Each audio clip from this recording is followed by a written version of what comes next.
Thanks for being with me today. I'm Lisa Frost, Director of Spiritual Formation at University United Methodist Church in Baton Rouge. I would love to invite you to some upcoming classes, discussions, and studies open to all and beginning this week. But first, I want to talk a little bit about Bible study. Reading Scripture is widely believed to be a spiritual discipline that helps us to know ourselves better. Also, it helps us be more compassionate with our fellow human beings and the earth, and also draws us into the love of God. And yet, the Bible has been a place of misunderstanding and confusion among people. How might we hear what this living word has to say to us today? I am certainly no expert in biblical interpretation, but I will say that Scripture and the study of Scripture with others, with you, has enriched my life and grounded my faith. John Wesley, the founder of Methodism, is quoted as saying, "Oh, give me that book at any price. Give me the book of God. I have it. Here is knowledge enough for me. Let me be homo unius libri. Let me be a man of one book." Actually, Wesley was a man that read widely and also wrote many, many words. But still, this book, the Bible, was the central place for everything that he preached. Using another John Wesley quote, let's hear his advice for reading and understanding Scripture. In one of his sermons, he begins, "Here, then, I am, far from the busy ways of men. I sit down alone. Only God is here. In his presence I open. I read his book. Is there a doubt concerning the meaning of what I've read?" So we simply begin by reading. I've tried and failed many times to read the Bible all the way through, from Genesis to Revelation. I usually quit somewhere in Numbers or Leviticus. Some will simply open the Bible randomly and read from there, while others follow the lectionary, a published selection that many churches use in their worship schedule. Then Wesley asks in his sermon, "Does anything appear dark or intricate? I lift up my heart to the Father of lights. Lord, is it not thy word? If any man lack wisdom, let him ask God." Maybe this next step is prayer, pondering with an open heart. Wesley continues, "I then search after and consider parallel passages of Scripture, comparing spiritual things with spiritual." So his step 3 could be a study and comparison of similar books and verses. For me, this would include reading commentaries from theologians who've spent time with these passages. Wesley then offers this, "I meditate thereon with all the attention and earnestness of which my mind is capable."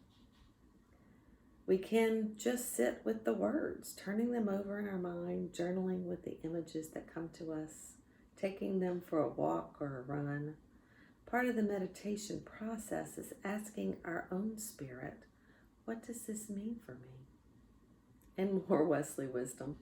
If any doubt still remains, I consult those who are experienced in the things of God. The Bible addresses communities, and it's so helpful to read it in community. And finally, his last step in understanding, "And what I thus learn, that I teach." For Wesley, Scripture was a means of grace instituted by God. If we want to condense these ideas, it might be read, pray, compare, meditate, consult, and teach. When did you get your first Bible? Was it from a godparent at your baptism? Was it in 3rd grade where you stood in front of the sanctuary in your Sunday best? Was it in high school or college? Did you just never have one? I had gone to church as a child and do remember having a large illustrated Bible in elementary school. But Bibles and religion had fallen away from my life. And as Emma and Elizabeth were born, Greg and I decided to try to go back to church. Not for us, we said, but so they could grow up with that experience and choose for themselves how they wanted to believe. As we found a church home, I said yes to a Disciple One Bible study. We didn't have a Bible in our house, and I can remember going to Barnes & Noble on Corporate Boulevard and looking for a variety of translations, interpretations, and picking out a study Bible. And then I started unknowingly with Wesley's first step, read. Since that first disciple class, I've been part of many more. As a student and a facilitator in churches in Baton Rouge and Lafayette and New Orleans, the teacher is always also the learner. We read together, discussing weekly what we've understood and what's confused us, putting scripture in cultural context, sometimes looking at geography and getting to know the people of the Bible, Moses, Ruth, Esther, Paul, Timothy, all those disciples, all pointing the way to Jesus. And now it can be your turn. If you've read the Bible your whole life, or you need to order one from Amazon, if you've been raised in the Baptist Church or the Roman Catholic Church or no church, all are welcome to come and read. At a conference I attended several years ago, Dr. Paul Chilcote, a Wesley scholar, was the speaker. He was asked during a period of questions and answers, what was the best thing the Methodist Church had done in the last century? I was thinking he had some doctrinal answer or maybe a political idea, but he answered disciple Bible study. I think I agree with him.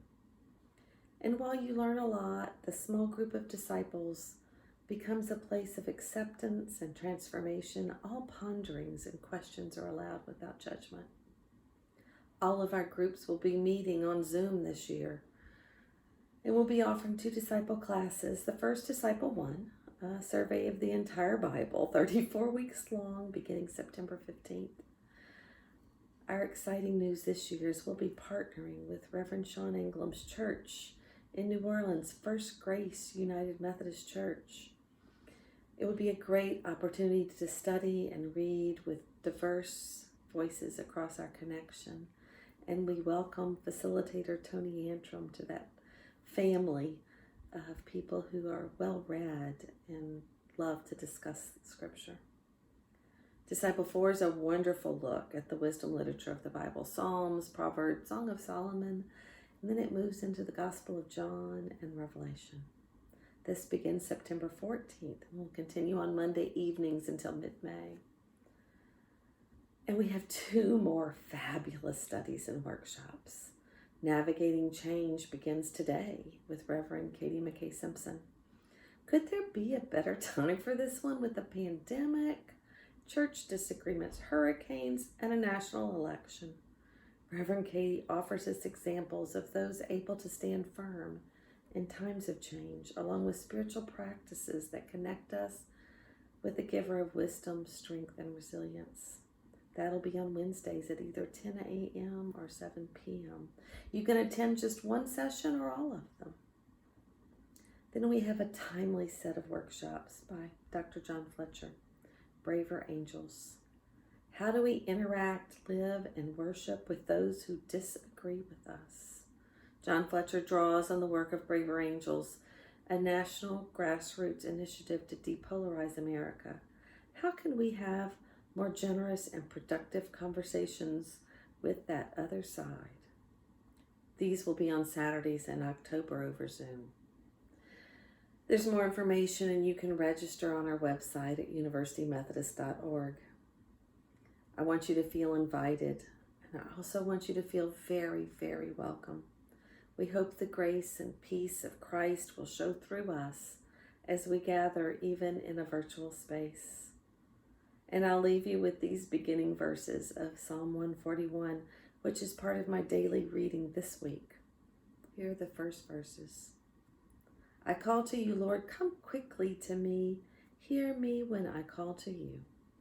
May my prayer be set before you like incense.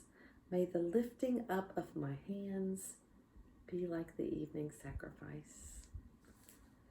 Thank you. I hope our paths cross very soon.